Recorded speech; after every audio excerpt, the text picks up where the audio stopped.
Nagulat ka? Nagulat ako. Hindi ko na-memorize. Alam mo kung bakit ko ginawa yon? Kasi naalala ko yung panayam ni Casey Concepcion kay Carmina Constantino. Di ba?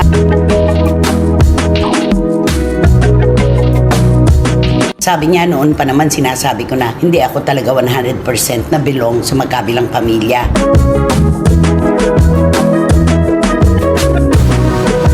Pero eto naman po, yung downside, ika nga natin. Ang dami-dami po kasi na pumuna na katatapos lang din kasi ng panayam ni Carmina kay Sharon Cuneta na pagkapayat-payat, di ba? Napakapayat. Tapos si Casey daw, parang nanay ng mami niya.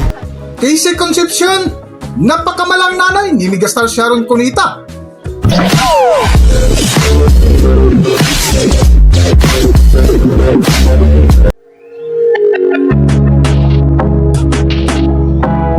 Welcome back to Philippine Celebrity Broadcast.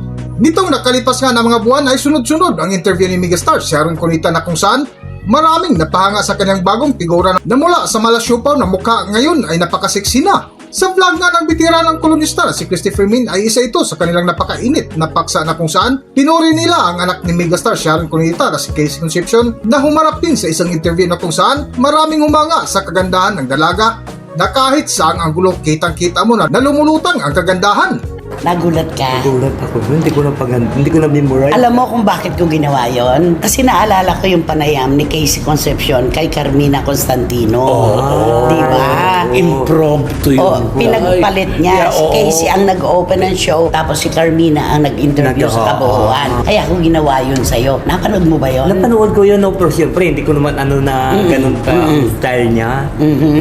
Kasi di ba kadalasan, pagka yung host talagang siya ang bumabanat talaga ng simula hanggang sa huli. Ang intro sa kanya yon. Kaya naman binaligtad ko ngayon, ikaw ang pinag-intro ko. Kaso mukhang na-shock ka yata di ba? Si Casey hindi na siya. Tuloy-tuloy ang Of course naman. Napakaganda po ng panayam. At napakaganda ni Casey Concepcion. Kahit anong angulo kung tingnan, kumaliwa, kumanan, gumit na. Napakagandang babae. At ang ganda ng interview niya. Ay, nagpakatotoo siya doon. At saka, merong sustansyang kausap si Casey Concepcion. Unahin natin yung mga sustansya, yung magaganda niyang sinabi bago natin sabihin yung ibinato naman ng mga nakapanood na may sinabi tungkol sa kanya. Ganito, yung acceptance, doon ako humanga sa kanya. Sabi niya noon pa naman, sinasabi ko na hindi ako talaga 100% na belong sa magkabilang pamilya. Pero mula nung matanggap ko ang katotohanan na ako ay nasa gitna, siya pa nga naman yung tunay na anak ni Gabby at saka ni Sharon. Siya yung walang lulugaran. Correct. Parang ganon. At nagtataka lang siya kung bakit ang ganda-ganda naman ng samahan. Samahan nila ni Gabby, samahan nila ng Megastar. Kung bakit ang dami daw kumakalat na issue, hindi niya alam kung saan ang gagaling. Yun sa kabila ng, alam mo yung naguguluhan na nga siya sa sitwasyon. Pilit niyang iniintindi kung saan siya lulugar. Pero ito, ay nagpapagulo pa talaga. Itong mga nakapaligid sa kanilang lahat. Pero itong sa panayam na to, talagang nalaman niya na kung saan siya nakatayo at saan siya, kung saan ang pwesto niya. Mula nung tanggapin niya yung katotohanan. Ganun naman yun hanggat hindi natin natatanggap yung katotohanan, marami tayong agam-agam, marami tayong iniisip na bakit ganito, bakit ganyan. Pero pag natanggap mo na, ay maluwag na sa kalooban mo.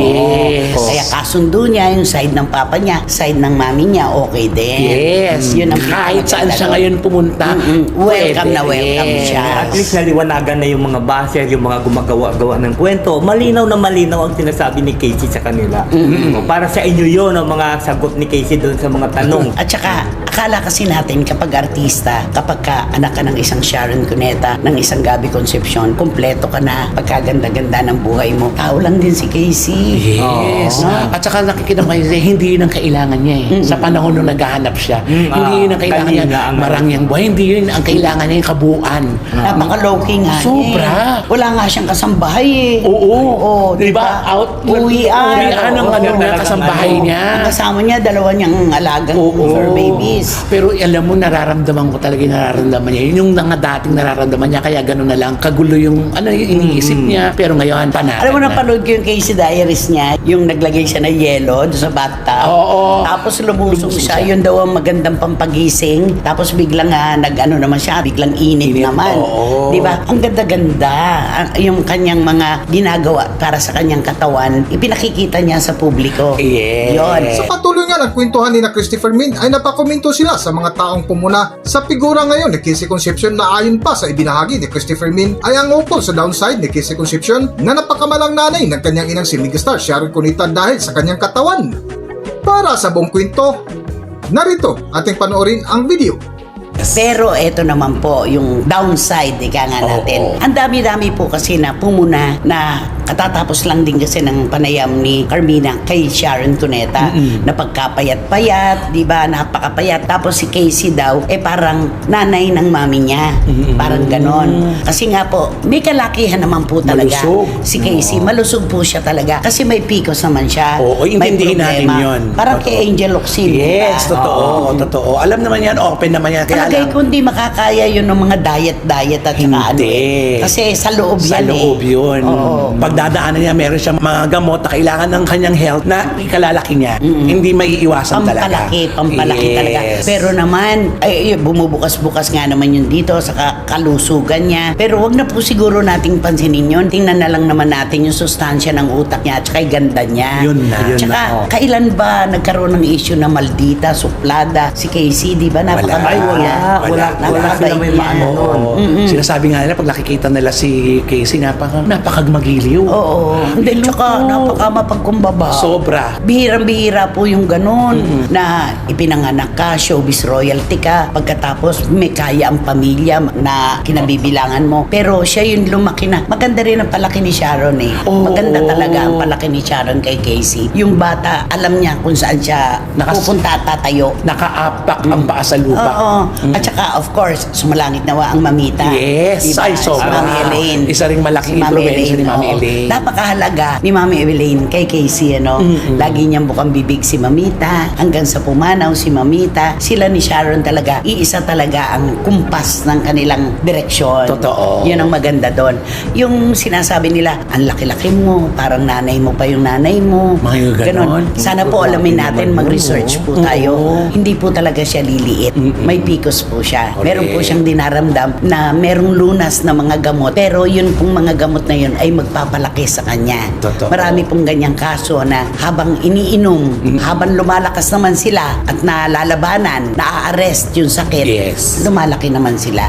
Yun naman yun. Correct. Pero yung panayam na yun, eye-opener yun eh. Yes. No? At saka ito na yun, parang magtutuldok na talagang laging hinahanap ni Casey na, saan ba ako? Ngayon, alam niya na kung nasan na siya. Yun ang Tanggap na niya. Tanggap Oo. niya na. Tapos nga ngayon, dahil nag-hard launch na itong kapatid niyang si Ay, oo. Kaki. Ay, oo. Tungkol sa kanya love Nakakatuwa life kay din. Daniel Kaya Laurel. nga Ang dami nagsasabi, yan, naunahan ka patuloy ng kapatid mo. Hindi ba nagkabalikan sila ni Ali Borromeo? Oo, yun ang karelasyon Yun na nga ngayon, sabi niya pagkakaalam Oo. ko, yun Ako pa din, rin. yung, Oo. yung soccer Si Ali, player. oo, yes. Pero malihim siya, no? Oo, hindi na siya ganun na hindi na, di ba? wala na. Totoo lang din, okay din naman yun. Kasi Mainam na rin yun, Oo. pribado na. Correct. Kesa sa, yun nga sa pamilya nila. Diba parang buong mundo nga naman nakikisawsaw. Bakit pa naman niya ilalatag yung private life niya? Eh di ganun din ang mangyayari. Basta yung importante, okay na sila ng pamilya sa kabila, pamilya sa kabila, okay na sila. Wala nang problema. Kahit nga kay may extension pa kay Jenny Siquilla. Ay, lahat yun, mga kapatid niya. Ano niya rin. Inaayos niya talaga. Yes. Kaya wala na siyang mahihiling pa ngayon, kundi yun siguro yung peace of mind. Ayan, totoo naman yan. Kailangan naman nating lahat yan. Tapos yung happiness, yung personal happiness, darating din siya dyan. Tama. Na? Correct. Darating din siya dyan. Pero habang pinapanood ko si Casey dun sa Casey After Hours, parang si Sharon din yung nakikita ko. Yung pagsagot-sagot. Oo. Alam mo yung napakasustansya sa mukha niya pag nag-i-English Lalo na na sila, pag di ba? umano siya, Very, very oo. Sharon na.